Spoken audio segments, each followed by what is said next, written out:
এই দানের বাইরে যা খরচ করেছেন, যা অপচয় করেছেন, যা যেখানে করেছেন, একটা আপনার নয়, একটাও আমার নয়। আমার সম্পদ বলতে মৌলিকভাবে তিনটাই আমার। কয়টা? এজন্য একটা হাদিস শোনাই, রাগ করবেন, একটা হাদিস শোনাই, অবাক হতে পারেন, কিন্তু হাদিসটার দিকে যদি খেয়াল করেন, সারা জীবনে যত অর্থ খরচ করেছেন সেই সমস্ত অর্থগুলো, খরচগুলো, টাকাগুলো, ডোনেটগুলো আমার আল্লাহ দানের খাতায় উঠায় দিবেন। কন্যা সুবহানাল্লাহ। আল্লাহ রাসূল বলেন, সাহাবীদের মাঝে বয়ান করে হঠাৎ করে একজন সাহাবী হাজির হয়ে বললেন, ইয়া রাসূলুল্লাহ ইয়া হাবিবাল্লাহ, ও পয়গম্বর, আল্লাহর কাছে কোন দান সবচেয়ে উত্তম? কোন দান?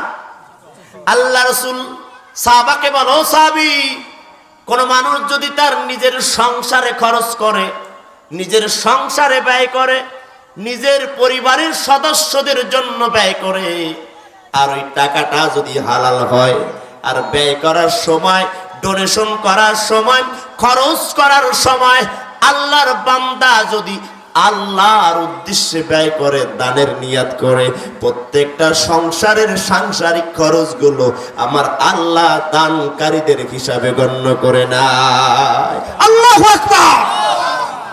জীবনে 70 বছর সংসারের বয়স হয়েছে, আজ পর্যন্ত এত খরচ করেছেন, দানের নিয়াত করে খরচ করেন নাই। সন্তানের পিছনে খরচ করেছেন, দানের নিয়াত কেউ করেন নাই। কিন্তু আজ এই হাদিস থেকে মনে রাখবেন, যা খরচ করবেন, আল্লাহ আমার সন্তানরে দিলাম তোমারে খুশি রাখার জন্য, তোমার পথে দান করে দিলাম। আমার বাবারে দিলাম, তোমার পথে দান করে দিলাম। আমার স্ত্রীর জামা কাপড় দিলাম, তোমার পথে দান করে দিলাম। আমার সন্তানের মুখে খানা দিলাম, তোমার পথে দান করে দিলাম।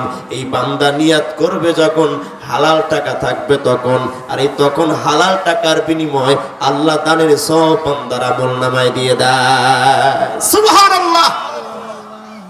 এজন্য শুনুন, আল্লাহর বান্দারা নিজের মাল, নিজের সম্পদ, নিজের খাইতে সামান্য কিছু লাগে, কিন্তু এরপরও বান্দার নীলের আর আশা শেষ হয় না। আরো লাগবে, আরো লাগবে, আরো চাই। এটা বলতে বলতে বান্দার জীবন শেষ হয়ে যায়।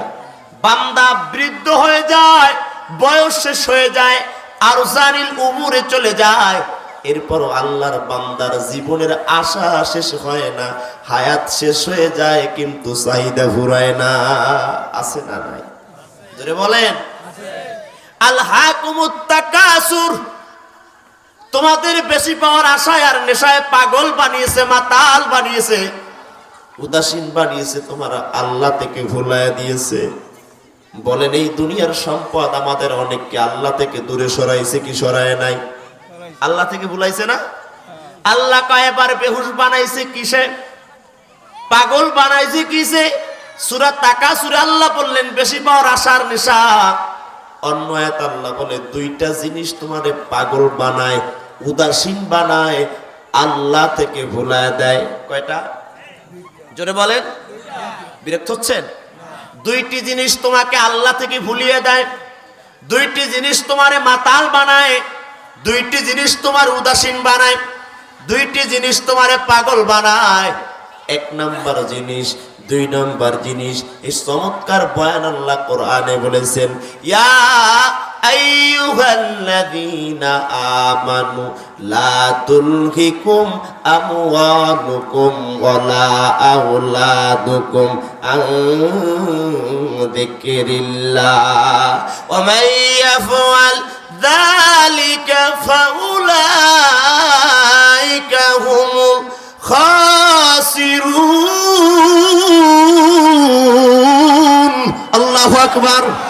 ও গোলাম, দুইটি জিনিস তোমার উদাসীন বানায়, আল্লাহ থেকে ভুলায় দেয়, পাগল বানায় দেয়, অচেতন বানায় দেয়, মাতাল বানায় দেয়, জাহান্নামের পথে নিয়ে যায়, জান্নাত থেকে দূরে সরিয়ে দেয়।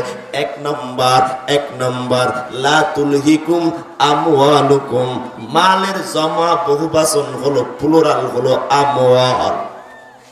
তোমার সম্পদ তোমার আল্লাহ থেকে ভুলায়, কথা কার? জিহ্বা না রে, বলুন না কার? দুই নাম্বার ওয়ালা আওলাদুকুম, তোমার সন্তান তোমার সন্ততি, তোমার মা, তোমার বাবা, তোমার আপনজন, আত্মীয় স্বজন, এই আপনজনেরা এদের পিছে পড়ে, এদের নেশায় পড়ে, এদের মায়ায় পড়ে তুমি তোমার আল্লাহকে ভুলে যাও। ও তুই এই দুনিয়ার মায়ায় পড়ে করছো কত বাগানা, এই যে নয় তোরা আসল বাড়ি, কবর যে তোরা আসল ঠিকানা। মরণ আছে না নাই? আর জোরে বলে আছে না নাই? তাহলে কোরআন বললো তোমাদের বেহুশ বানায়, পাগল বানায়, মাতাল বানায়, টাকা সুর বেশি পাওয়ার আশা আর বেশি পাওয়ার নেশা। আল্লাহ বলে জানো এই বেশি পাওয়ার আশা আর বেশি পাওয়ার নেশা মানুষ করে কখন? দুইটা কারণে। কয়টা? জোরে কন। এক নাম্বার টাকা সম্পদ মালের কারণে। সম্পদ হাসিল করার জন্য বান্দা পাগল হয়ে যায়, মাতাল হয়ে যায়, আল্লাহ থেকে ভুলে যায়। দুই নম্বর সন্তানের মুখে খাবার দেওয়ার জন্য, বাবা মার মুখে খাবার দেওয়ার জন্য, স্ত্রীর মুখে খাবার দেওয়ার জন্য, আপনজনকে খুশি রাখার জন্য বান্দা আমার আল্লাহর জিকির, আল্লাহরে ভুলে যায়, পাগল হয়ে যায়, উদাসীন হয়ে যায়। দুনিয়ায় যা আছে এই দুইটি কারণ ছাড়া আর কিছু বেসিক ভাবে খুঁজে পাবেন না। কয়টা কারণ? জোরে বলুন কয়টা? মাল লাগবে, অর্থ লাগবে, টাকা লাগবে, শুকুর গুজার করি না, আরো চাই, আরো চাই, জীবনে যা পাই চাওয়ার কোনো শেষ নাই। আল্লাহ কয় গোলাম রে, যত চাইবা তত পাইবা, আরো চাইবা আরো দেবের পর তোমার চাহিদা শেষ হবে না। আল্লাহ রাসূল বলে সাহাবারা শোনো, বনি আদম এদের বর্ণনা, এদের খসিয়াত, এদের গুণ হলো এরকম। আমার আল্লাহ যদি ওয়াদিজ জাহাব একটা পাহাড়ের স্বর্ণ দিয়া দেয়, আল্লাহর বান্দাকে আল্লাহ যদি প্রশ্ন করে বলো জীবনে আর কিছু চাহিদা আছে নাকি, একটি উপত্যকা সহ একটি পাহাড় পরিমাণ স্বর্ণ পেয়ে আল্লাহর বান্দাটাকে বলবে আল্লাহ একটা পাহাড় পরিমাণ স্বর্ণে আমার কিছু হয় নাই, আর একটা পাহাড় স্বর্ণ দিলে খুশি হয়ে যাইতাম। আল্লাহ রাসূল হাদিস শেষ করে নাই। আল্লাহ রাসূল বলে সাহাবারা শোনো, আমার আল্লাহ তার আর একটা পাহাড় পরিমাণ স্বর্ণ যদি দেয়, আর একটা পাহাড় পরিমাণ স্বর্ণ পাওয়ার পরে আল্লাহ ডেকে বলবে ও গোলাম বলো না আর কি তোমার জীবনে কিছু চাহিদা আছে নাকি? আল্লাহর বান্দা এরপরে বলবে মনিব আর একটা পাহাড় পরিমাণ স্বর্ণ চাই। আল্লাহ রাসূল বলে সাহাবারা শোনো, ওরে পাহাড় পরিমাণ স্বর্ণ নয়, দুনিয়া পরিমাণ স্বর্ণ দিলেও মন ভরবে না, পেট ভরবে তবু চোখ ভরবে না। কথা কয় না? এমন পাবলিক আছে না, পেট ভরে কিন্তু চোখ ভরে না। ও তো নেশায় মাতাল হয়ে আছে, সম্পদ লাগবে, পাগল হয়ে আছে। আল্লাহর বান্দার কথা রাসূল বলেন যে ওই বান্দারে দুনিয়া পরিমাণ স্বর্ণ যদি দেয় তা তোর মন ভরবে না। হাত্তা জুরতুমুল মাকাবির, আয় হাত্তা তাতিয়াকুমুল মাউত, মরণ পর্যন্ত কবরের মাটি সারা বুনিয়াদমের বেশি পাওয়ার নেশার আশার গৌর প্রাচুর্যের প্রতিযোগিতা কাটবে না। হাত্তা জুরতুমুল মাকাবির, বান্দা পাগল হয়ে যাবে, মাতাল হয়ে যাবে, মাতলামির ঘোর কাটবে তখন, পুলিশের বাড়ি খাবে যখন। কথা কয় না? এই শহীদ মার্কেটের ভিতরে কেউ যদি গিয়া বা বাবা দাদা কাজা খাইয়া একেবারে টান মারে, পুলিশ আইয়া যদি দেখে বাড়ি দেয় তখন, হুশ ফেরে তখন। কথা কয় না? বিরক্ত হচ্ছেন? শোনেন আল্লাহর বান্দারা, দুনিয়ায় সম্পদের নেশায় পড়ে, আশায় পড়ে, মায়ায় পড়ে মাতলামি করেন যারা, আল্লাহকে ভুলে গেছেন যারা, আল্লাহর বানানো ফেরেশতারা যখন আপনার সামনে হাজির হবে, আপনাকে মারবে যখন, হুশ ফেরবে তখন। কথা মনে হয় বুঝেন নাই?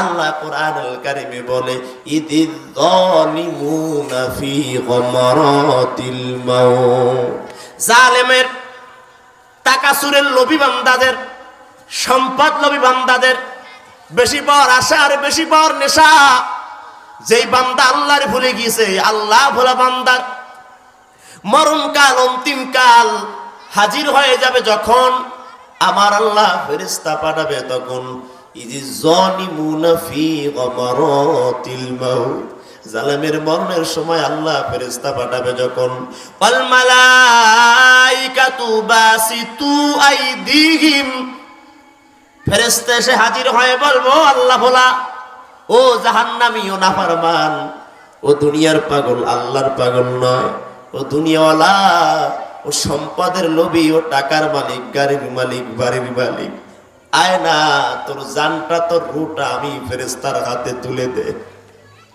ওই সময় হুশ কাটবে, ওই সময় ঘুম ভাঙবে, ওই সময় মাতলামি কাটবে। ফেরেশতা বলবে, ওয়ান্নাজিয়াতি গরকা, টেনে হিসড়ে জোরে আওয়াজ দিয়ে রূহটা শরীর থেকে টেনে বের করবে যখন, আল্লাহর বান্দার মাতলামি ঘুমার ভাব কেটে যাবে তখন আল্লাহর বান্দা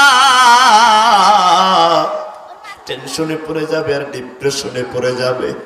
মাথার তালু থেকে পায়ের তালু পর্যন্ত রূহটা বড় দৌড়াবে, ছোটাছুটি করবে বাঁচার জন্য, বাঁচার জন্য। আল্লাহ রাসূল বলে, সাহাবারা শোনো শোনো, বাঁচতে তো পারবে না, পারবে না।